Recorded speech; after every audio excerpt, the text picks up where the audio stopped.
Hello, welcome to another edition of the Pace Report. I'm Brian Pace reporting live here at the Jazz Standard here in New York City.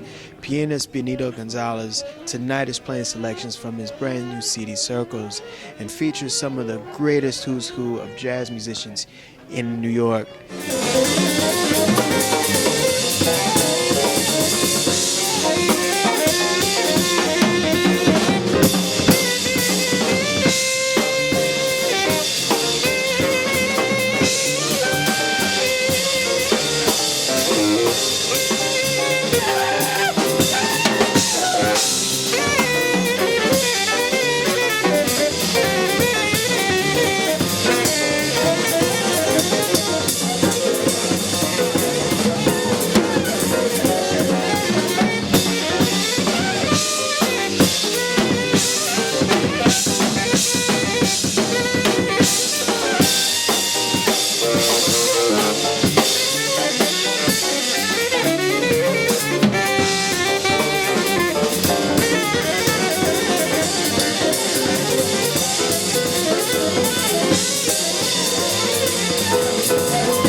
Circles, your latest CD, features Azar, Myron Walden, and the great Jeff Tain Watts.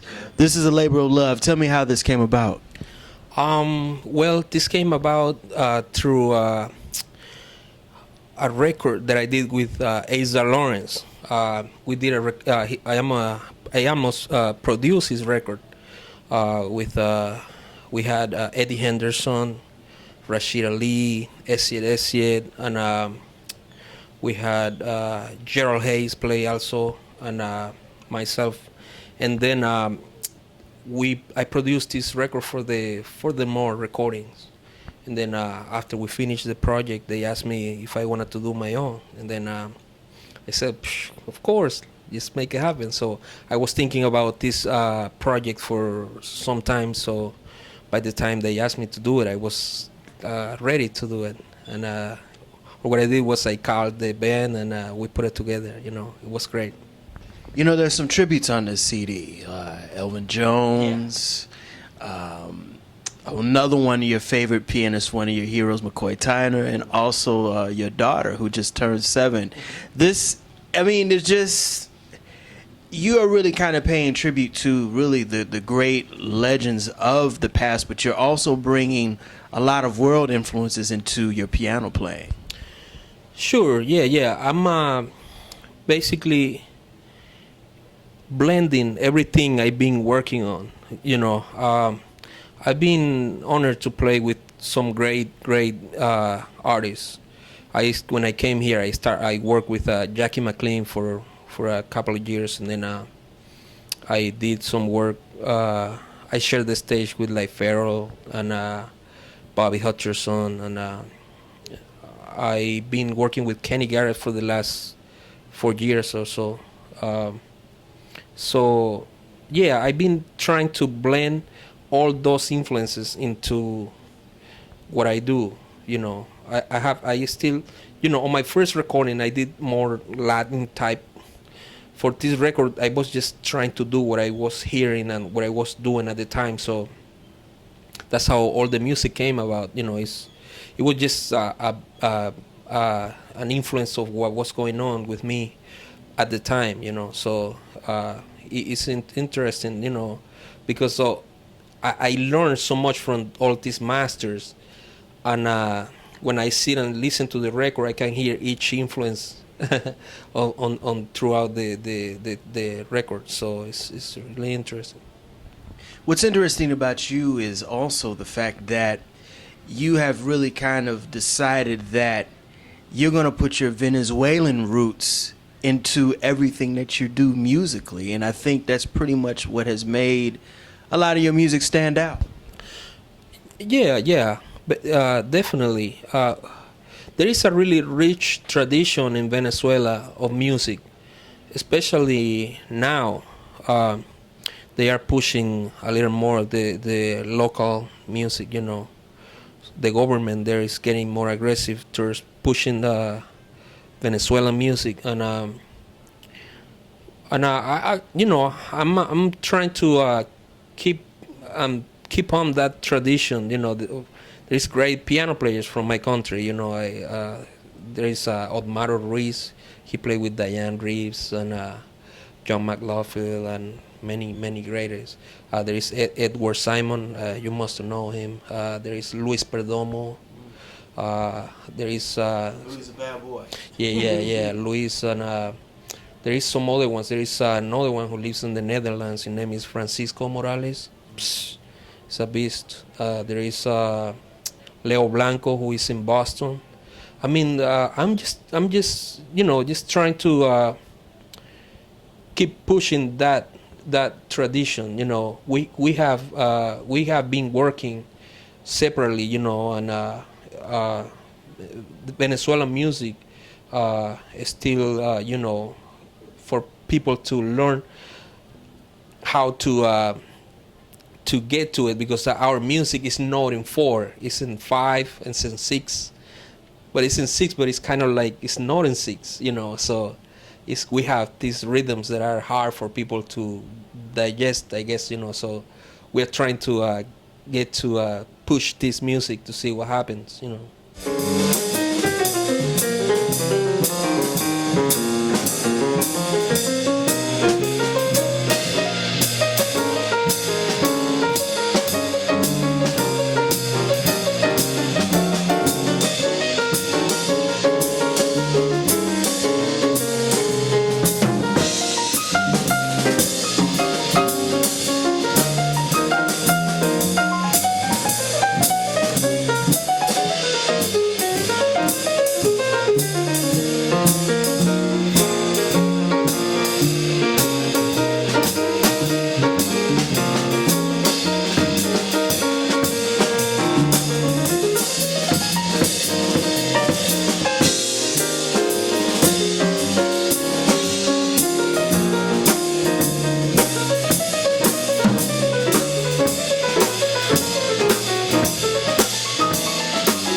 At age 16, you moved to the capital of Venezuela, and you had a very chance meeting with a club owner who kind of changed your life forever, and you landed here in Washington, D.C. eventually.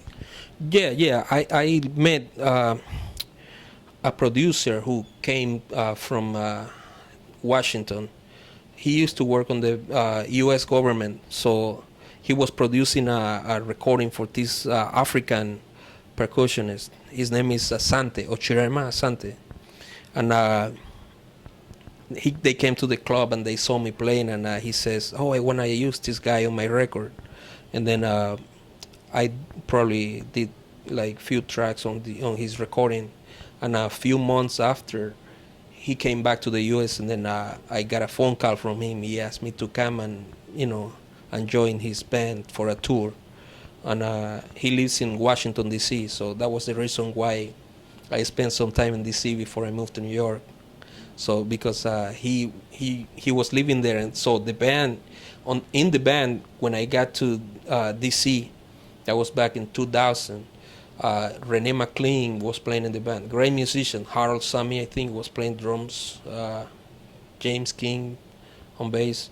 And instantly Rene asked me to join his band, and I played with Rene for a few years, and then one day he asked me if I wanted to play with Jackie.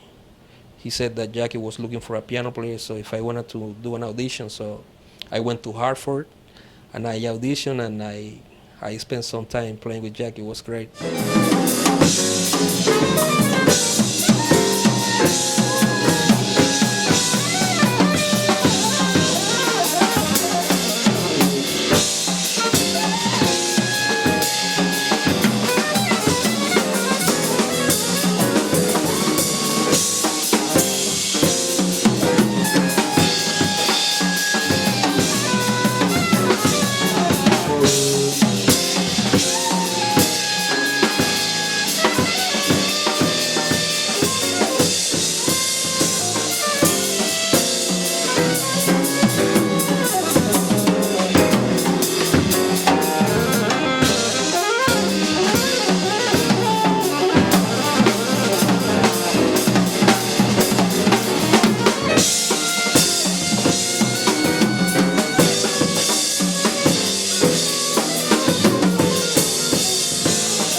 lot of people are very familiar with you and Jackie, but also another famous partnership is with you and Kenny Garrett. You've been playing with him for the last 4 years. How did you guys meet, and what are some of the things that Kenny has actually done in your career to enhance your piano playing? Wow. Yeah, he's been a huge influence, especially the last 4 years. I met him in New York. I remember I was playing with Jackie McLean quintet for a week at the Iridium, and Kenny Garrett was there every night. He was sitting right next to the piano. But I remember I didn't recognize him because I just got into the country basically. I was like probably 2.5 years in the country, so I knew who he was and I knew how he looks like. But when he came, I didn't recognize him. So I saw the guy sitting right next, around the piano on the table there. But I didn't know that he was Kenny Garrett. So one of the nights he came to me and he approached me. He says, "I am Kenny, can you give me your phone number?" And I said, "Of course." Yeah, I gave him my phone number, and he said, "You sounds good." And I remember that also when we went backstage, Jackie told him, "Hey, Kenny, did you met Benito?" And we met at the Iridium. He came almost every night. It was amazing. So that was back in 2003, I think, 2003 or 2004, early 2004. So in 2006, I got a phone call from Kenny. And he actually left a message, and he says, "Hi, Benito, it's Kenny. I'm putting a new band together. I would like to know if you want to join the band. If you want to." I did an audition. And then I said, "Of course." I used to live in D.C., so I came up to New York. And we play, but we talk a lot. We talk about concepts because you see he has some specific things that he do on his group, and so we talk a lot. And then we found out that we like the same. We like some of the same things in jazz, So my favorite piano player is McCoy Tyner, and his favorite player is McCoy Tyner also. And then we talk about John Coltrane, we talk about Jackie, we talk about many things. And then we go to the piano, and then he sat at the piano and play like a piano player. It's incredible. So I learned a lot from him. I learned concept, and I learned also approach, and how to grow on this business. That'll do it again for another edition of the Pace Report. I'm Brian Pace, reporting live here at the Jazz Standard here in New York City.